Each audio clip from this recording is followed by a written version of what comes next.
There is a very popular local saying in India that translates to, "He's a winner. He is Alexander." This was originally said about a ruler who dreamed of ruling the whole world. Yes, you heard it right. There was a man who dreamed of ruling the whole world and made history with his significant effects. That person is none other than Alexander the Great. He is the only ruler in history with the World Championship title. The world knew him by the name Alexander the Great. Talking about Alexander's achievements, he never lost even a single battle in his life. He was such a powerful ruler that even the kings and the various princes would tremble hearing his name. Today we will discuss every important event from Alexander the Great's life. We will also mention a few of his great deeds and the interesting facts that he had in his life related to various wars.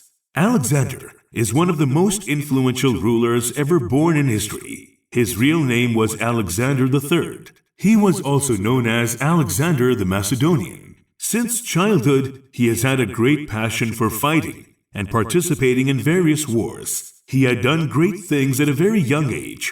He was just 12 years old when he learned the skills of riding a horse and archery. Alexander's father's name was Philip, and he wished that Alexander knew the scriptures and other studies. So he sent Alexander to his experienced relative Aristotle. There Alexander learned horse riding, mathematics, archery, science, and other essential war fighting rules. Sikandar's story is a summation of bravery, wisdom, and adventure. It is said that the temple of Artemis was burnt when Alexander was born. Although there is no information on who and why it was done, one thing is sure: the temple of Artemis was one of the world's 7 wonders. After the passing of his father, Alexander took over the Macedonian throne.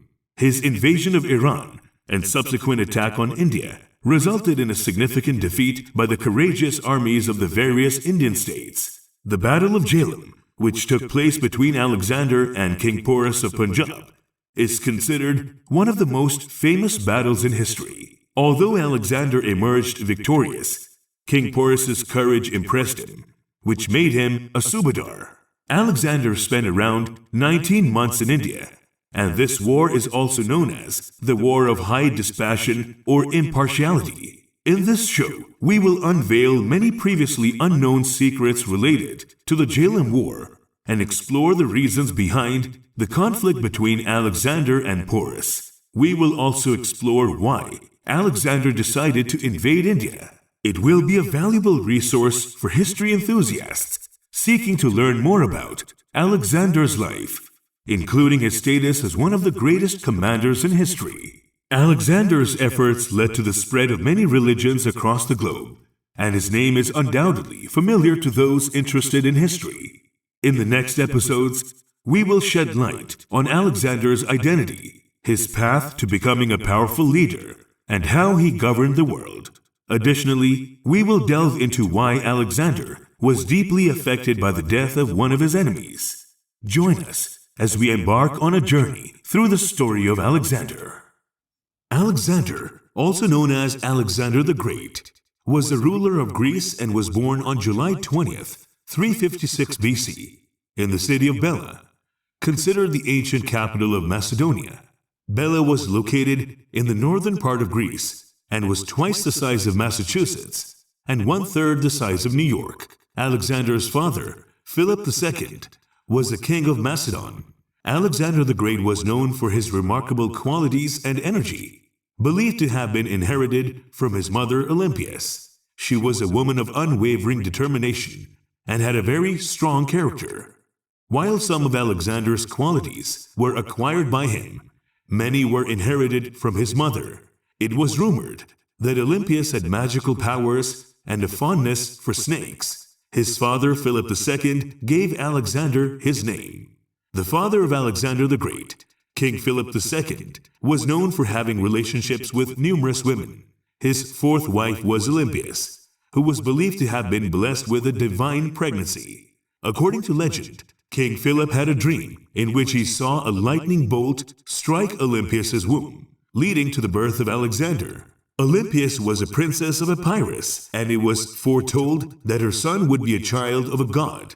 As prophesied, Alexander became one of the greatest military leaders in history. It should be noted that the accounts regarding Alexander's miraculous birth and the supposed divine nature of his conception are largely based on legends and need concrete historical evidence. While Alexander was regarded as a remarkable individual who achieved great feats, the stories about his birth and parentage are considered to be primarily myths. Nevertheless, there were indications that King Philip II, Alexander's father, became increasingly fearful of his wife Olympias. This may have been partly due to rumors circulating at the time that she practiced witchcraft and was fond of sleeping with snakes, which were considered sacred to some religious beliefs. There were even suggestions that Alexander may have been the son of a deity rather than Philip's offspring, which reportedly frightened the king.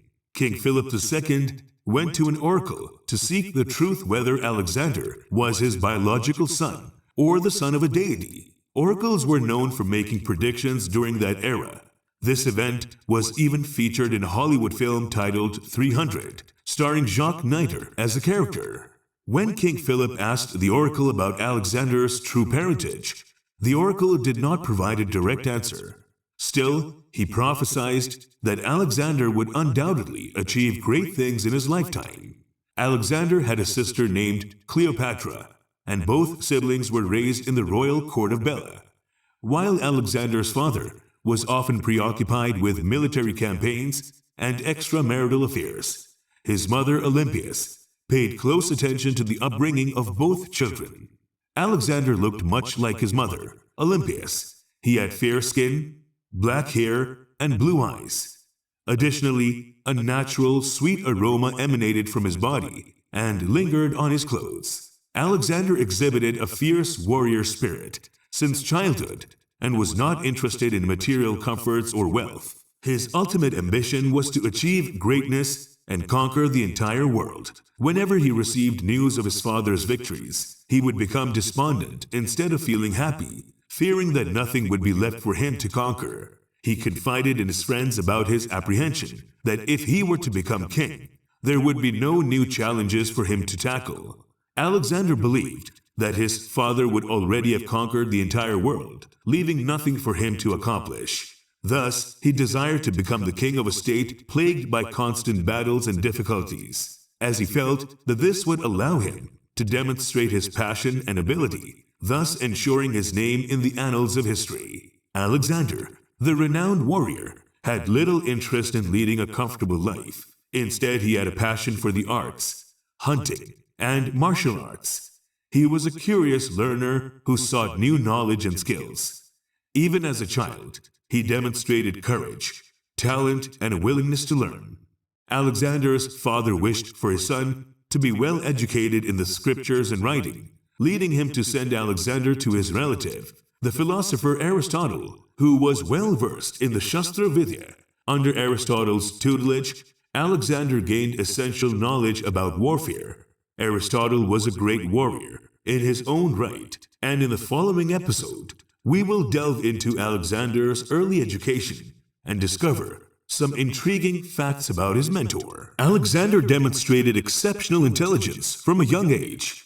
He had a sharp mind and a keen interest in mathematics and military strategy. However, his father was frequently engaged in warfare and could only devote a little time to Alexander's education. As a result, King Philip sought a tutor who could provide Alexander with a strong foundation in science, martial arts, and warfare. Alexander's early education included mathematics, horse riding, and archery, which he received from Saint Leonidas of Epirus. However, Saint Leonidas struggled to handle Alexander's intense and rebellious nature. At 13, Alexander was assigned a teacher named Aristotle by his father. Aristotle was one of the world's most prominent philosophers. Rachel Myers, a lecturer of history at Reading University in Britain, noted that Alexander received the best education available at the time. There was a clear rationale for King Philip's selection of Aristotle as Alexander's tutor. Aristotle's father had previously served as a court physician to the king of Macedonia, and Aristotle himself had contributed to the strategies of war in the court of Aetanius Herennius. As a result, Aristotle's instruction of Alexander was not only beneficial for Alexander's education, but also provided Aristotle with an opportunity to gain recognition as a leader in the Greek states. Moreover, King Philip freed the city of Stegerak, which Aristotle hailed from, further strengthening the relationship between Aristotle and the Macedonian court. Initially, Alexander was receiving his education in the now vanished city of Bella. However, he was later moved to a remote village, where he began studying under the tutelage of Aristotle in a secluded environment. Before Alexander's departure, his father implored him to work hard and avoid repeating his father's mistakes. In response, Alexander urged his father to avoid having any more children and to distance himself from other women. This suggests that Alexander was under some moral pressure and concerned about his succession to the throne.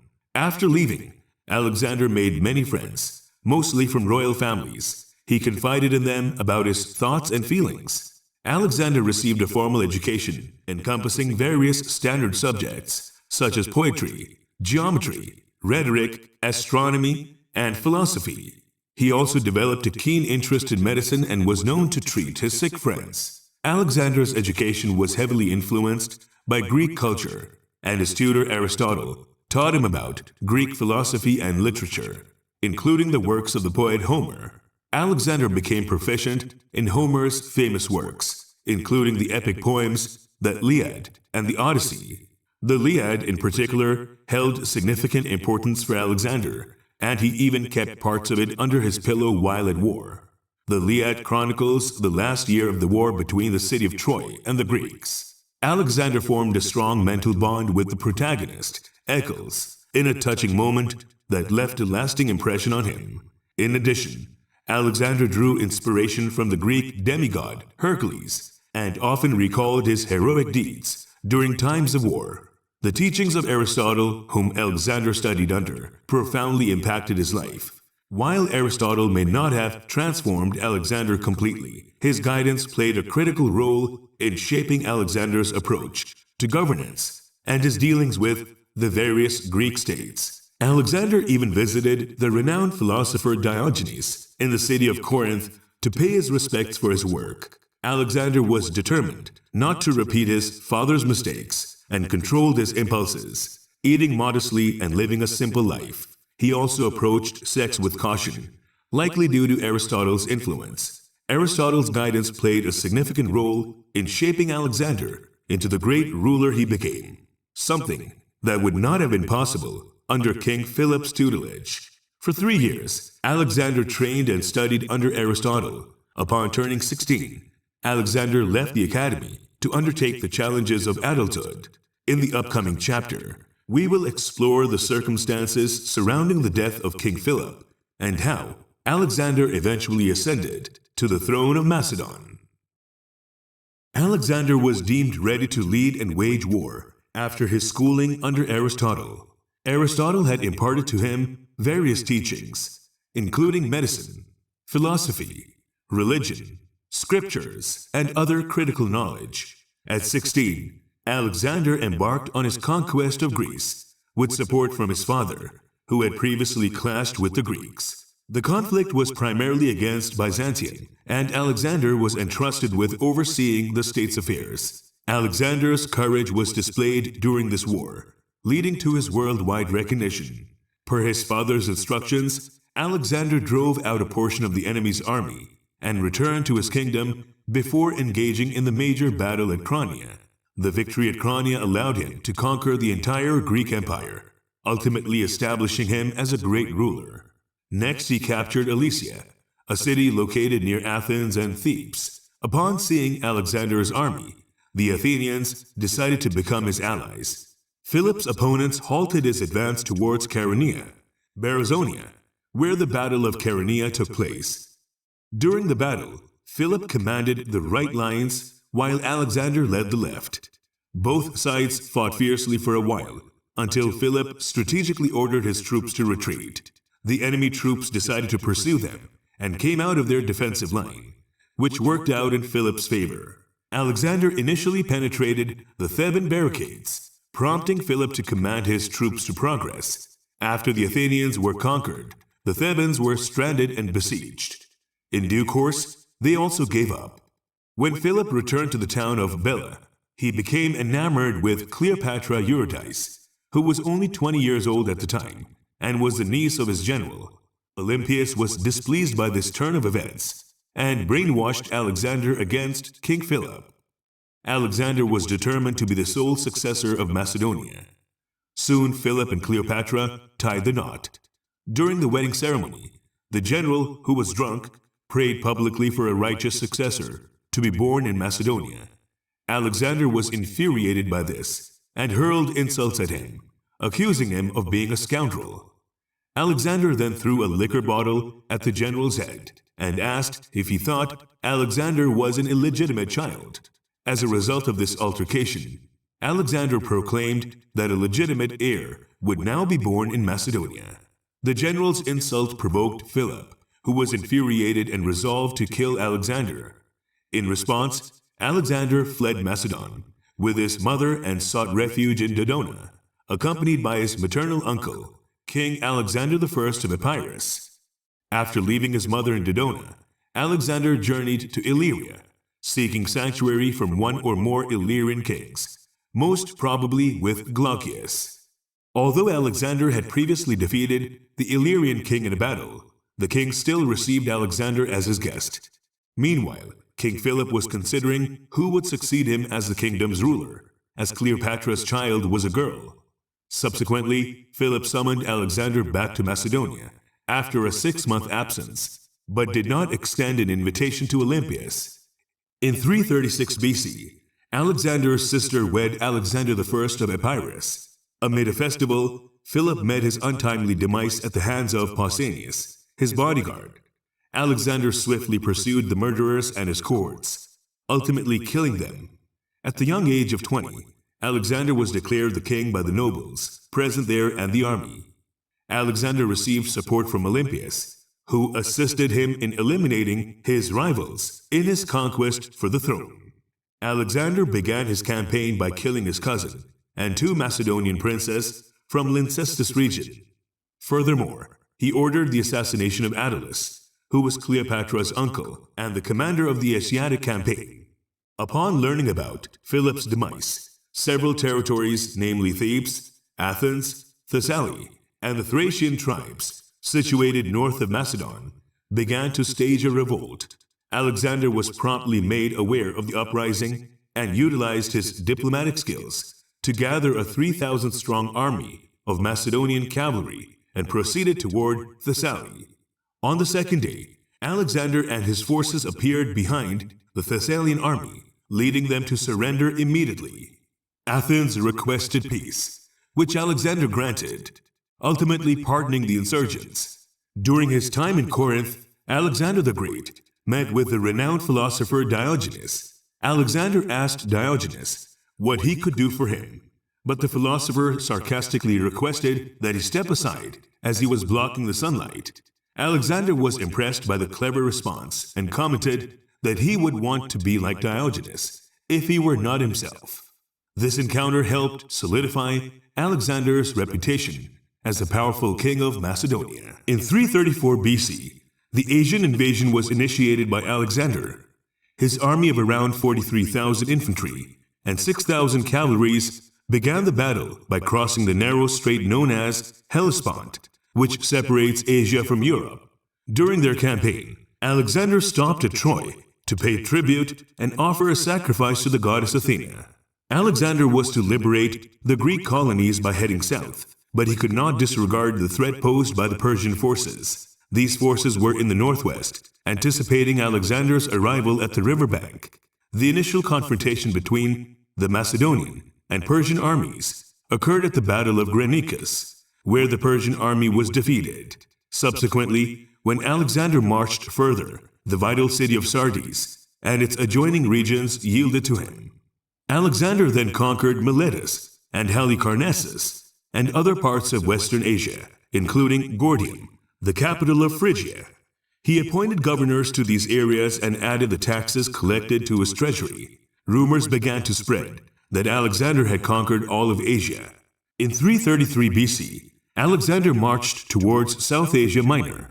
He fell sick during his journey, but it was before confronting his opponents at the Battle of Issus.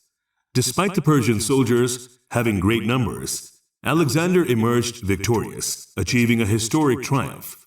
Darius escaped to Mesopotamia, presently known as Iraq, leaving behind his wife and children to face the Macedonian army. Alexander showed respect towards the hostages of Darius's royal family. Rather than heading towards Mesopotamia, Alexander traveled south to Syria and appointed a new Persian king to lead the army. Alexander then laid siege to the island city of Tyre. After the capture of Tyre and Gaza, the conquest continued. During the winter of 332 to 331 BC, Alexander arrived in Egypt, where the locals welcomed him as they were glad to be free of their previous rulers. Alexander took charge of planning Alexandria, a port city, without any objections from the Egyptians. He also embarked on a pilgrimage to Siwa Oasis, crossing the western desert. This religious site was held in high regard by both the Greeks and the Egyptians. Alexander himself was held in great esteem by the locals, who considered him a divine son. This event marked another milestone in Alexander's gradual conquest of the entire Asian region.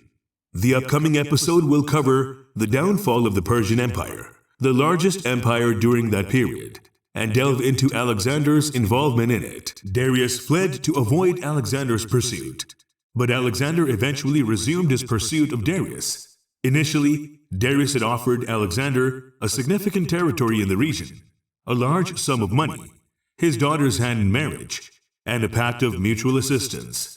However, Alexander had different intentions and referred to himself as a king of Asia in his correspondence. He aimed to assert his dominance over Darius as a subordinate of the Macedonian kingdom.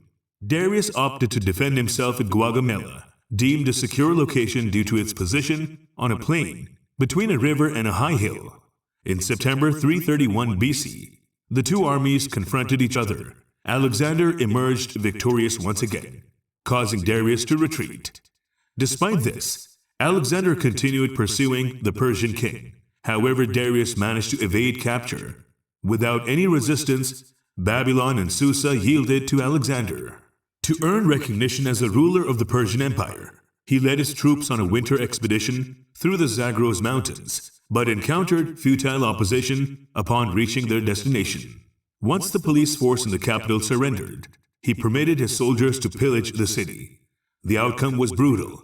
Many men were killed, women were taken captive as enslaved people, and the palace was set ablaze. Following this, Alexander proceeded to Ecbatana, where Darius had set up a new capital. Darius escaped before Alexander the Conqueror arrived, but was later captured by Alexander in 330 BC. Unfortunately, Darius was killed by Persian king Bessus. Alexander gave Darius a grand burial and then went after Bessus. Alexander's campaign led him to Bactria, where he defeated Babus and his allies and married the Bactrian princess Roxanne. In 326 BC, Alexander survived an assassination attempt by some young nobles, likely due to his growing popularity or cruel acts. In the next episode, we will talk about one of the biggest battles of Alexander, the Arbela War or the Gaugamela War. We will discuss how Alexander's army defeated the world's largest army in this war. In October 331 BC, Alexander and Darius III fought the Battle of Gaugamela, also known as the Battle of Arbela. This war is famous in history because it resulted in the collapse of the Iranian Empire. The location of Gaugamela, which was only 3 miles west of Harbala, near the Tigris, and not far from Babul, served as a battleground where the Macedonian and Iranian armies faced each other to decide their power. When Alexander arrived within 3 miles of the Iranian army after conquering Egypt and other places, Parmenion suggested attacking the enemy in the darkness of the night. Parmenion thought that the countless numbers of the Iranian army might scare their troops if they saw them in broad daylight. However, Alexander responded by saying that he does not steal victory, he achieves it by fighting. According to some historians, Alexander was attacked at night because he could not use his war technique in the darkness. Alexander personally inspected the surrounding areas by riding his horse in a few hours to form his army's array. He posted 3 cavalry divisions on the right and left and placed 2 attacking columns behind his vanguard. The commander positioned forces on both sides, with one group at the rear to counter any attempted flanking by the enemy. If the enemy does try to attack from behind, the troops in the rear can launch a counterattack. Additionally, the attacking column must move around to support the main army, even if there is no threat from the rear. The commander stationed archers in front of the horse riders on the right and horse riders in front of the Iranian chariots. Historical accounts suggest that Alexander's army comprised around 7,000 horse riders and 40,000 foot soldiers. The Iranian army had 5 times more troops, but Alexander saw an opportunity and initiated the attack himself. He targeted the left flank of the Iranian army, forcing Darius to abandon the flat ground and retreat to higher terrain. When Darius III realized his chariots would be ineffective in the new terrain, he commanded his cavalry on the left to engage and halt Alexander's army on the right. As a result, a fierce battle erupted between the 2 armies. Darius pushed the chariots forward, but the Greek foot soldiers' arrows immobilized the Iranian chariots, rendering them useless. At that moment, Alexander turned around and led 4 divisions to break through the ground left by the Iranian cavalry on the left flank. He then advanced toward Darius, launching a powerful attack that forced him to flee the battlefield.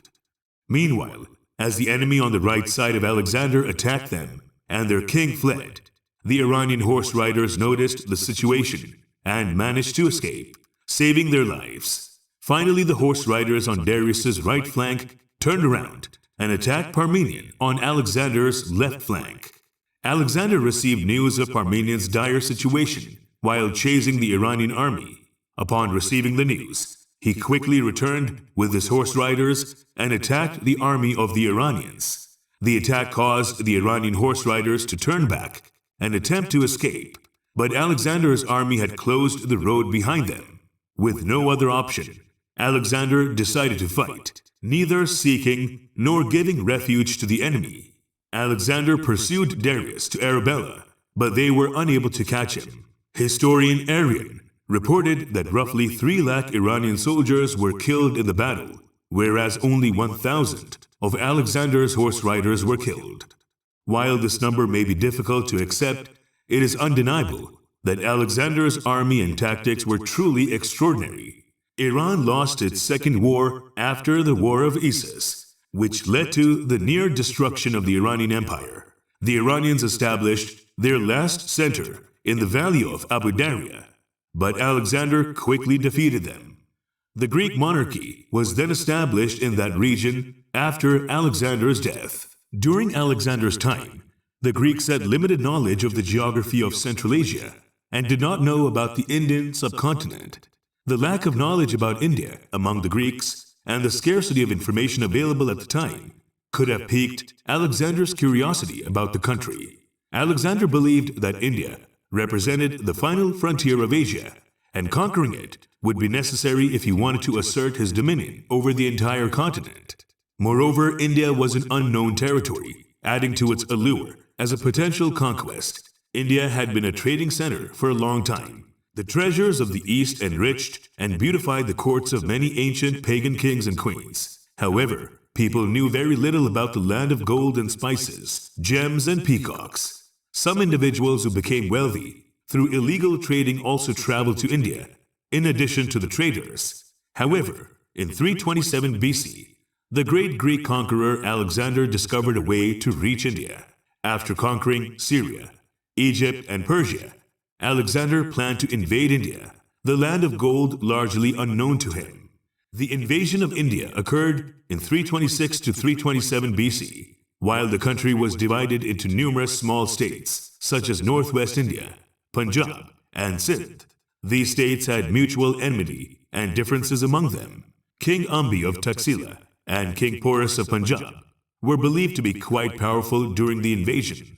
Additionally, the middle of India was ruled by the Nanda dynasty, the most powerful state in India. Alexander easily defeated many small states in Sindh and won. He crossed the Indus River in 326 BC after conquering Afghanistan and reached the border of the Taxila kingdom without difficulty. There, King Ambi befriended Alexander. Many historians believe that Alexander did not attack India, as India and Pakistan were the same at the time, and the place Alexander invaded is now present-day Pakistan. Ambi gave Porus's secret information to Alexander and provided other information about India, because Alexander did not know much about India. Ambi suggested to Alexander that he attack Porus, the ruler of Punjab, the part of India that Alexander invaded, also known as the Land of Five Rivers. King Porus ruled this land, and many other kings were under him. Some of these kings joined Alexander and supported him in his rebellion against Porus. In the next episode, we will discuss the history of King Porus, who provided tough competition to a ruler like Alexander, and will learn who he was. India was not the country we see today. During Alexander's conquest, it was divided into small states. One of these states was ruled by King Porus. He was a powerful ruler, highly respected in India, even more so than Alexander the Great. King Porus ruled over an ancient kingdom in India that stretched from the Jhelum River to the Chenab River, both flowing through Pakistan today. Scholars believe that his reign lasted from 340 BC to 315 BC. King Porus gained widespread renown for engaging in a historical war with the world conqueror Alexander. Porus gained renown for his courage and established his empire with the backing of those who acknowledged his leadership. When Alexander clashed with Porus near the Jhelum River upon his arrival in India, he had the unwavering support of the Cochrans. Consequently, Porus emerged as their formidable leader. Greek sources are the only available information on Porus. Historians suggest that he descended from an earlier tribe due to his name and domain location. Ishwari Prasad, a historian, claims that Porus might have been a Yudavanshi Shur Seni. He supported his argument by pointing out that Nagastani, who accompanied Porus on his India visit, saw Porus's soldiers carrying a Heracles banner, which he identified with the Shura soldiers of Mathura, as identified by Chandragupta. When Alexander arrived with his large army and impressive war strategies, most kings were afraid and kneeled before him. However, King Porus displayed his bravery by fighting against Alexander. The next episode will discuss the well-known battle between King Porus and Alexander. Many historians assert that Alexander set out to conquer the entire world. He knew that capturing India, considered the farthest end of Asia, was crucial if he wanted to rule over the entire continent. However, India was not yet a unified country, but divided into small states. Ambi, the king of Taxila, during that time allied with Alexander. The states of India had mutual competition and differences among them. Alexander exploited this situation. Dhananand was the ruler of Magadha, which was the most powerful empire in India at the time. Crossing the Indus and Jhelum rivers were necessary to enter Porus's kingdom, making it challenging. King Porus knew well about the natural conditions, the geography of his region, and the nature of the river Jhelum. He held dominion over a vast territory that included Sindh and Punjab. However, he didn't attempt to uncover the secret of the Greek army's power, which lay in its fast cavalry and nimble archers on horseback. Historians speculate that King Porus had confidence in the bravery and strength of his foot soldiers. Yet, he didn't prevent Alexander from crossing the Jhelum River, which proved his error. Alexander became ensnared after crossing the Jhelum River. After crossing the river, Ambi continued to provide Sikandar with secret information about King Porus.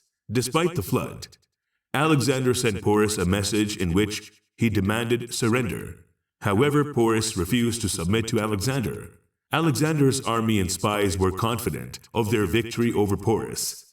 Ambi, who viewed King Porus as an enemy then, facilitated Alexander's crossing of the Jhelum River with his army. Alexander found 3 kingdoms in the northern region of India. When he crossed the Indus River, the first kingdom was ruled by Ambi around the Jhelum River, with Taxila as its capital. The second kingdom which was adjacent to the Chenab River, was ruled by Porus. The third kingdom, Abhisara, was situated in the Kashmir region. Plutarch, a Greek philosopher, reported that Alexander commanded an army of 20,000 foot soldiers and 15,000 horse riders, which outnumbered Porus's forces. Greeks and Indians were separated by a wide river. Alexander and his soldiers crossed the river via secret passage during a stormy night. Despite this obstacle, the Greek army also encountered elephants for the first time during this battle. The army of elephants made the horse army look weak. However, Alexander's soldiers were more skilled and powerful than the Indian soldiers. The Greeks believed that King Porus was over 7 feet tall. When Porus led his army of powerful elephants against the Greek soldiers, he broke through their ranks and began to destroy Alexander's army. This caused fear among Alexander and his soldiers. The Indians used an army of elephants to repel the foreigners and possessed numerous undiscovered weapons. Porus's soldiers overwhelmed the enemy soldiers, causing Alexander's army to face a fierce battle on the first day of the war. The enemy killed many brave soldiers of Alexander's army. Despite the growing anxiety among his soldiers, Alexander persisted and entered the battlefield with his special bodyguards and counterguards. It is believed that being at a height makes one less vulnerable in war.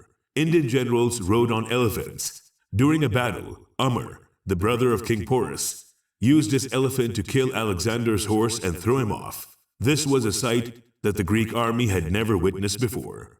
Standing before Alexander with a sword, King Porus stopped him in his tracks as he lay on the ground.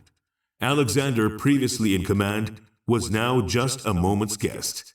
King Porus did not fear Alexander's army, but as an Arya king, he adhered to the Arya religion's principle of not killing unarmed kings and their families. The principle viewed attacking an unarmed king as a cowardly act, proving costly for King Porus. Alexander's soldiers eventually surrounded and defeated King Porus. Some historians misrepresent Greek history by claiming King Porus won the Battle of Jalem instead of Alexander. They argue that if Alexander had emerged victorious, he would have reached the kingdom of Magadha and possibly conquered India. Alexander captured King Porus, and the battle resulted in the Indian army being surrounded and eventually King Porus surrendering.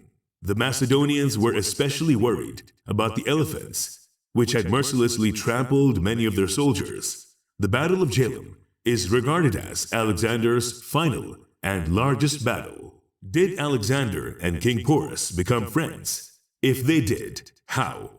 Porus's army of 20,000 soldiers bravely faced Alexander's army of about 50,000 soldiers. Alexander and his soldiers were amazed by Porus's courage. Although Porus's army was defeated, Alexander was impressed by Porus's bravery. Alexander captured and took Porus as his prisoner. When Porus was brought before Alexander the next day, an angry Alexander asked Porus to tell him what to do with him. Thus Porus's answer became the most famous answer in history. King Porus said, "I should be treated the same way a king does to another king." Alexander liked his confident answer. Alexander also realized that his army had to fight an uphill battle, and although they won, they suffered many losses. Alexander established friendly relations with King Porus to avoid similar pitfalls and conflicts. This compulsion and diplomatic understanding of Alexander practically made him a friend of King Porus. After the friendship was established, Alexander bequeathed his kingdom and wealth to King Porus. Alexander had to fight many tough battles before entering India and lost many of his men and money. Alexander dreamed of conquering the whole world, but it wasn't easy. Alexander knew that there were many kingdoms in the east to face, and Alexander's army was also very tired. They were desperate and wanted to return home. This posed a problem for Alexander. In a way, Alexander's dream of becoming a world champion seemed like a dream. After making a treaty with King Porus, Alexander ordered General Gnaeus to take the reins of the state. The story says that after Alexander's death, one of Alexander's generals assassinated King Porus. However, there is no precise information or exact date in the story about the death of Porus. King Porus is believed to have died between 321 BC and 315 BC. In the next episode, we will learn what the reason for Sikandar's departure from India was. Alexander went east after winning the battle with Porus. He crossed the rivers Chenab and Ravi and launched an attack on the small princely states of Katha. Katha or Katharai had its capital at Sangla. The people of Katha fought fiercely, resulting in 17,000 casualties and 70,000 soldiers being taken prisoner by Alexander. Witnessing Alexander's extreme cruelty, King Subhuti of the neighboring region became very upset and ultimately accepted Alexander's submission without engaging in warfare. Alexander reached the Beas River and discovered more powerful states towards its east. He learned of a dignified, brave, and well-organized state that was more civilized than the others. However, Alexander's army was now losing morale. Alexander and his army learned about the powerful empire of Magadha further east. At that time, Magadha was the most powerful kingdom in India, ruled by King Dhananand. The kingdom's boundary extended up to the Beas River, and it was the only completely secure kingdom in India due to the presence of big mountains in the south and the Bay of Bengal behind it. A scripture in the Pali language reveals that the Nanda dynasty consisted of 9 kings who were all brothers and took turns sitting on the throne of Magadha. The youngest of them was Dhananand. During his reign, the kingdom experienced a lot of rain, leading to increased agricultural resources. Alexander was slowly advancing towards the Magadha Empire with the support of Ambi's and Porus's armies. Alexander compelled Porus to join his side, as Porus had lost the battle. Chanakya discovered that Alexander was preparing to attack Magadha. As a professor of Takshashila University, he approached King Dhananand and warned him that Alexander's invasion would lead to the conquest of India. Chanakya, a scholar and a visionary, knew that Alexander would oppress the people of India if he conquered it. To prevent this, Chanakya sought the help of King Dhananand. However, despite Chanakya's explanations, King Dhananand, who was very proud of his army and wealth, refused to believe that anyone could defeat him. He insulted Chanakya and threw him out of the palace. During the confrontation, King Dhananand grabbed Chanakya's hair, causing it to come loose from its ponytail. Due to the insult, Chanakya became extremely angry and swore he would not tie his ponytail until he destroyed Dhananand's empire. Despite enduring the insult, Chanakya returned to Takshashila and shared with his dearest disciple, Chandragupta, that Dhananand was excessively proud and incapable of stopping Alexander. Chanakya kept the insult he received from Dhananand a secret from his disciple Chandragupta. He understood that if he had shared this information, Chandragupta would have shifted his focus from Alexander and considered Dhananand his primary adversary. Chanakya's main objective was to halt Alexander's conquest. Therefore, he informed Chandragupta that King Dhananand of Magadha would not be able to defeat Alexander and he must confront the invading king instead. Chandragupta said, "I am not a king and we don't have an army. How do we face Alexander and his army?" Chanakya replied, "You don't have to fight. You need to weaken Alexander's army by creating confusion among them. Alexander's army is already weak and tired.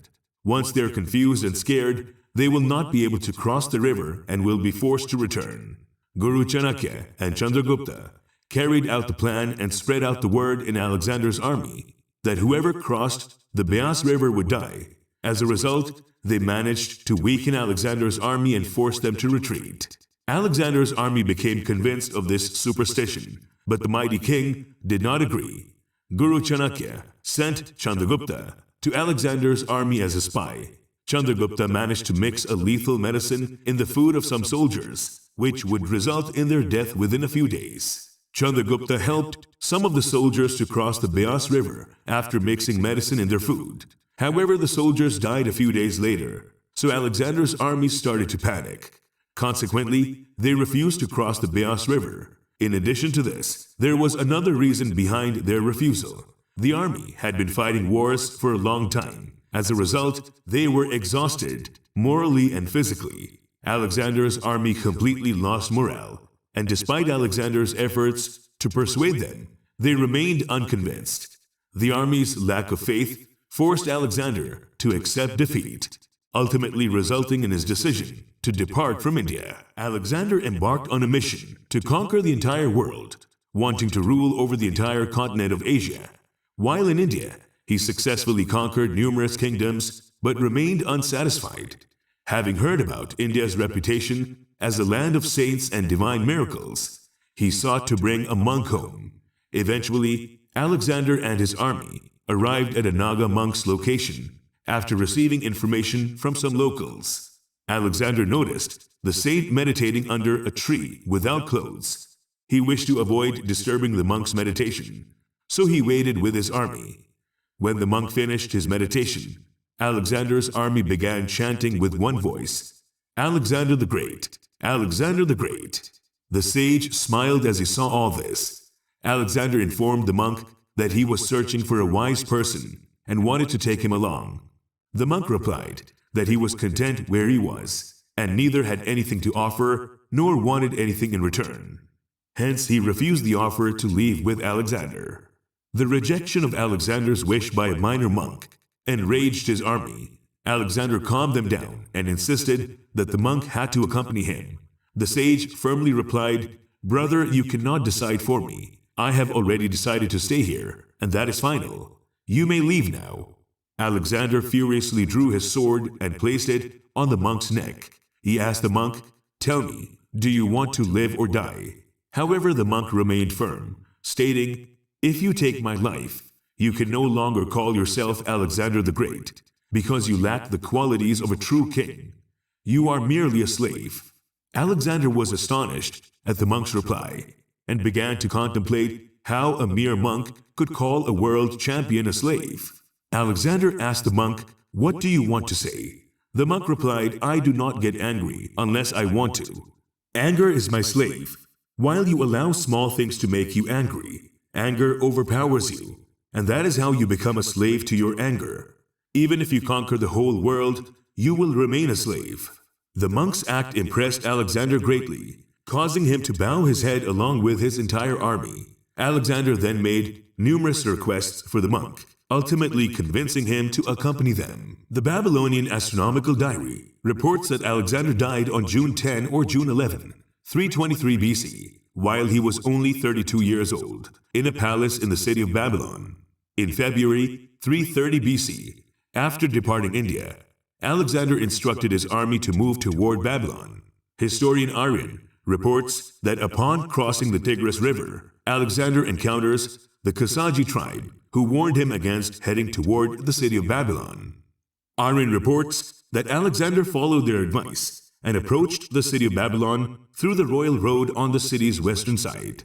Alexander's decision to enter the city from the west proved unfortunate, as he had to traverse through a marshy area.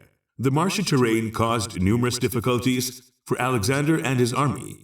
History does not provide much information on the cause of Alexander's death, but writers and researchers of Alexander's history have suggested various reasons. In 1998, the University of Maryland School of America published a medical report about Alexander's death, which suggested that typhoid fever was likely the cause of his death. The report also indicated that Alexander probably suffered from malaria, a common disease in ancient Babylon. Furthermore, the university report stated that historical records show evidence of illness a few days before Alexander's death. At that time, many infectious diseases like chills, sweating, exhaustion, high fever, and typhoid were gripping the people of Babylon. A university researcher suggests that Alexander likely experienced severe abdominal pain, which caused his suffering. Several historians suggest that Alexander died of malaria. According to them, Alexander had gone sailing in the marshes 2 weeks before his death to inspect the flood defenses, which may have exposed him to the malarial parasite. However, some critics challenge the authenticity of this fact. Nonetheless, some prominent scholars still support this theory. Many claims have suggested Alexander was poisoned by his close ones. People have leveled these allegations against Alexander's wives, generals, and Ptolemy. One claim suggests that Alexander's cousin Ptolemy probably poisoned him with arsenic. Although Ptolemy was believed to be Alexander's brother, a researcher from New Zealand theorizes that the poison may have been added to Alexander's wine, which was prepared from a plant known to the ancient Greeks for its poisonous properties. Symptoms of poisoning consistent with accounts of Alexander's death are associated with this plant. A description by one of the ancient Greek annalists reinforces this claim. In that account, Alexander is recorded as suffering from pain after drinking a large colosseum of wine. According to numerous chroniclers, the bane was given to Alexander by Chandragupta, so that Alexander would die after leaving India. However, there's no solid substantiation to prove any of the beliefs. But one thing is certain, his death wasn't natural. That is why it is widely believed that there was some conspiracy behind Alexander's death, but most scholars consider malaria as the cause of Alexander's death. In 303 BC, Chandragupta Maurya and Alexander engaged in a war. However, this war occurred between Chandragupta and Alexander's commander Seleucus I Nicator after Alexander's death. Therefore, it should be correctly referred to as a war between Seleucus and Chandragupta Maurya. Seleucus inherited some parts of Alexander's empire after the death of his commander Alexander. The kings of the Nanda dynasty ruled Magadha, which is why the state was known by both the names of the Nanda Empire and the Magadha state. During that time, a school in Taxila provided education to the princess, offering all types of higher education. Chandragupta also attended the school in Taxila to study and stayed there to pursue his education. Alexander arrived in Takshashila intending to attack India, while Chandragupta Maurya was a student there. Chanakya, a teacher at the school, was friends with Chandragupta. In a previous episode, we learned that Chanakya went to Dhananand to persuade him to stop Sikandar. But Dhananand insulted him, which prompted Chanakya to vow to destroy Dhananand's empire. Chanakya and Chandragupta then teamed up to expel Alexander and his army from India. With Chanakya's help, Chandragupta continued to attack Magadha after Alexander's departure and eventually killed Dhanananda, conquering Magadha. While Chandragupta was busy expanding his kingdom and strengthening it by defeating Dhananand, Seleucus was focused on consolidating his military power in Central Asia and Western regions. As a commander in Alexander's World Victory Tour, he came to India and established Greek rule by conquering the Indian states. After Alexander died in 321 BC, his generals divided his kingdom, and Seleucus received Syria, Asia Minor, and the eastern provinces as his share. He struggled for a long time against opponents before becoming the king of Babylon in 312 BC. Seleucus intended to take control of the countries Alexander conquered. In 305 BC, he crossed the Indus River to invade India again. Meanwhile, Chandragupta established his authority over the kingdoms of Alexander's chieftains and generals in Punjab by defeating them. Upon learning that Seleucus was approaching with his army to attack the Maurya Empire, Chandragupta immediately began preparing for war. He confronted Seleucus with a large army outside his empire and engaged in battle. The army of Seleucus moved forward and began a fierce battle as soon as Chandragupta Maurya's army arrived on the battlefield. After a few hours, the war intensified, and it became apparent that Seleucus's estimation of the Indian soldiers was deceptive. As the army of Chandragupta steadily advanced, Seleucus and his army lost their courage and retreated, laying down their arms and raising the flag of surrender. At the request of Seleucus Nicator, Chandragupta Maurya halted his army's advance, and eventually Seleucus approached Chandragupta Maurya to propose a treaty. Seleucus Nicator presented the 4 provinces of his kingdom, including Kabul, Iraq, Kandahar, and Makran, to Chandragupta Maurya and gave him 500 elephants under the treaty's terms, signed by Seleucus and Chandragupta Maurya in 303 BC. Afterward, Seleucus married his daughter Helen to Chandragupta Maurya to strengthen their relationship. Alexander desired to be immortal, just as he desired other superficial things in his life. When he visited India, he encountered a yogi sitting in a deep state of meditation. Sikandar did not wait for the yogi to finish meditating. He went to him and asked Yogi whether the rumors were true that yogis in India lived for thousands of years and had achieved immortality. Sikandar offered to provide anything the yogi desired if he would teach him the secret of immortality. The yogi inquired about what Sikandar had to offer, prompting him to command his soldiers to bring chests filled with precious gems, diamonds, pearls, and gold. Yogi laughed and said, "All these gems and gold are just dust. I don't know why you have considered them so precious. You have not understood the value of the soil on which you walk, which gives you food every day. But you seem to think that the stone you call a diamond is invaluable. Let me tell you, your diamonds are not valuable because you see beauty in them. Flowers bloom everywhere, surpassing any diamond's beauty and emanating a fragrant aroma. You have not beheld them. Diamonds are valued not solely for their beauty, but also for the cuts that sustain their radiance and luster. However, the joy of owning a diamond stems from its exclusivity, which is not true happiness, but rather a form of affliction. Such a mindset stems from denying death, significantly altering one's value system. Yogi directed him towards the forest and instructed, "Go in this direction and you will see everything essential to life. But don't forget that life and death are intertwined, and breathing is a constant reminder of this. You cannot separate the process of life and death as they're connected.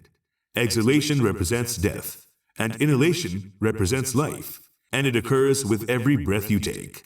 The yogi then added, "You will find a cave inside the jungle. Inside that cave is the fountain of youth. Drink from the fountain and you will become immortal." After instructions from the yogi, Alexander wandered the country and abroad for many days, but could not find the water that would grant him immortal life. Finally, he discovered a cave that had the fountain of youth. Alexander was overjoyed as he was about to fulfill his wish to become immortal soon. Just as he was about to drink it, he heard the sound of a crow and looked around. The crow shouted, "Stop! Don't make this mistake." Sikandar looked at the crow, noticing its terrible condition. Its wings and claws had fallen off, and it had lost its eyesight, leaving only its skeleton. Sikandar asked, "Who are you to stop me?" The crow responded, "First, listen to my story. After that, you can drink nectar. I will not stop you. Some time ago, I also searched for nectar that could grant me immortality, like you are now. While searching, I discovered this cave and consumed the nectar, which granted me eternal life. I felt immense joy at the time, but as you can see now, I am in a predicament where I cannot die even though I desire it. I scream for someone to end my life and pray to God for a way out."